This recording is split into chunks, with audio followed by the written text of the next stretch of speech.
Welcome everybody to Home Ice with David Quinn. I'm Michelle Gingras alongside Steve Valiquette and Rangers head coach David Quinn. And guys, we've got an exciting show coming up for you today. We are headed inside the Rangers film room with Coach Quinn, and Lindy Ruff will join the show later on as well. As always, we'll also be heading to Twitter to take your questions and have those answered by Coach Quinn. But first, guys, we've got to start with some really exciting news, and that is Ryan Strome and his wife welcoming a new beautiful baby into the world. Just great news, just amongst everything else going on right now, to have that little bit of positivity. So congratulations to them.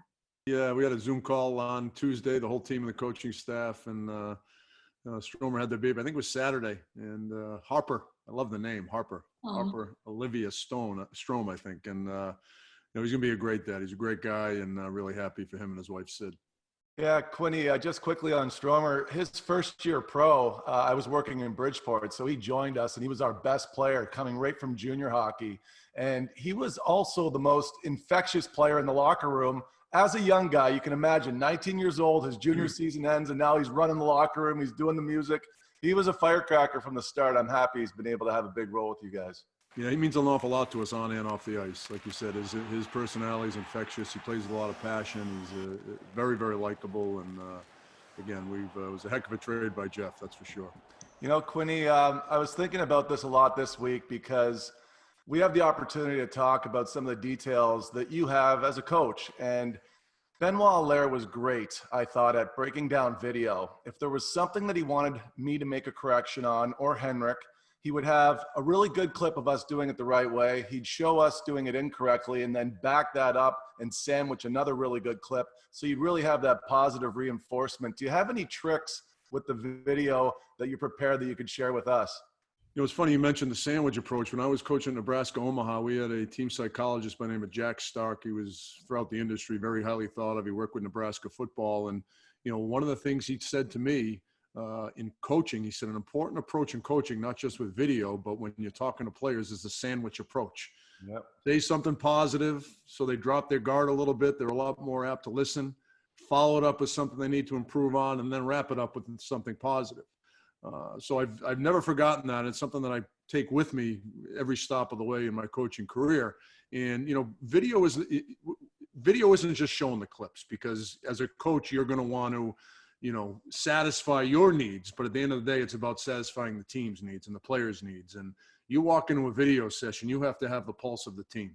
Yeah. And there have been plenty of situations where you walk in, you got 12 clips, and by clip 4, I'll say, in my mind, this is enough, and I'll wrap it up then and there. Because you just have to feel the room. And you may have 5 things you want to get across to your team, but at the end of the day, if they can take 2 things away from any video meeting, you've done a hell of a job. So there's an awful lot that goes into those meetings. It's not just putting 15 clips together and sitting down as a staff and saying, we need to get better at these 5 things, because inevitably you won't get better at any of those things. And you've got to make sure you have a pulse of your team and understand what they're capable of learning in a short period of time.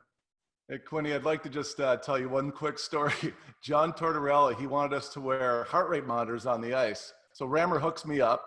Torts comes over to the bench. My heart rate was my resting heart rate. After my conversation with Torts, I was at 190. And this is before practice even starts. Yeah, I know what you're talking about. See, coaches underestimate the effect they have on players sometimes. Quinny, Rammer was killing himself. He was killing himself. It was so funny. That's good. That's good. Just talking about those relationships and understanding, an approach when you're talking to your team. We mention every week defining moments in the season. This one obviously definitely caused some growing pains. Your team went through a very tough stretch of 5 straight losses, and it was pretty early in the season. When something like that happens in real time, it can really test the faith in the overall system. So how did you navigate that with your team? The beginning of the season was so strange in so many ways. And then, I'm not one to blame the schedule in any way, shape, or form, but we played 3 games in our first 17 days. And I vividly remember in like our 5th straight practice where we're not playing another game for 8 days, just saying to the team, listen, you're sick of practice. I'm sick of running practice. We're sick of each other. It's a faultless situation. There's nothing we can do about it. I wish we were playing more games. And as much as we tried to, change things up a little bit and not be monotonous in the practices, at that point in time, you want to play games. And I really do believe, we got off that 2-0 start, and then we sat for a week. We weren't able to ride that momentum that we created early in the season. And I think it hurt us. But to me, the turning point of the season in a lot of ways was that game against Tampa at home. We had been blown out by the Bruins and embarrassed by the Bruins 2 nights earlier. Mika got hurt. That was a game we decided to sit Mark Stahl for the first time in his career, and that wasn't an easy situation. But big picture, we thought it was the right thing to do. And we really played well against Tampa and beat them 4-1. I think it was probably our best defensive game of the year up to that point. I think we only gave up 12 chances, and really, from start to finish was as good a game as we had played all year up to that point. And I really thought, even though we maybe not have, from a win-loss standpoint, had gone on a run, but I really thought that kind of gave everybody an opportunity to look around and go, okay, we might be a pretty good team. And it took a little while, but I really believe that game kind of opened everybody's eyes and thought what type of team we might be able to be able to win a game of that magnitude under the circumstances. It was a make or break game early in the season because all of a sudden you lose 6 in a row, or maybe we hadn't lost 5 in a row leading into it, but things weren't good. To win a game like that without Mika and without Stalzy, I thought really bode well for us moving forward. Just along the lines of trusting the process, Valley and I were actually on the 150 show just a few days back, and he brought up something that I found really interesting, and especially since it's goalie week on MSG. He was actually the longest tenured NHL goalie to go between starts. And Valley, correct me if I'm wrong on the verbiage on that, but this is a pretty remarkable story, and I want him to share it with us. Well, Quinn, it was actually just, something I thought about afterwards as well, as far as your awareness when maybe a milestone's coming up for a guy, or if he hasn't played in the league for a long time and you're looking to bring somebody up from the minor leagues. When I got my call up, Jim Schoenfeld was our general manager in Hartford, and he said, "Val, you want the good news or the bad news?" And I said, "Just hit me with it, Shorty." He goes, "The good news is you're getting called up. The bad news is you're playing in Philadelphia tomorrow, and the Rangers haven't won there in 8 games." So I took that, but he said, "Listen, we want to get you a game before the season's out," and it was an opportunity for me to play, and it had been 8 years. Right. But I'm just wondering, does that happen to you, Quinny, where you're aware of what's going on, either milestone or maybe just length of time for a guy to get a game? Yeah, you definitely take in consideration when you're making your lineup guys that may have sat for a little bit of time, and you want to, again, you're creating a team environment. You need to rely on everybody, regardless of whether they're on the first line of the 14th forward or the first defenseman or the 7th defenseman, and everybody has to be pulling their weight. I mean, there's so much parity in this league, and it's such a team sport that everybody has to be contributing. And, there may be a time where you put a guy in because he hasn't played in 3 games, and you take a guy out who's been playing pretty well, and the answer is, I just want to get him in. And those aren't easy conversations. I always go by my gut. What is the level of difficulty of a conversation? A lot of times it's very easy to go tell a guy's out of the lineup because his play has warranted that. Sometimes it's just because, you get a lot of good, we feel like we have good depth. We've got players that deserve to play.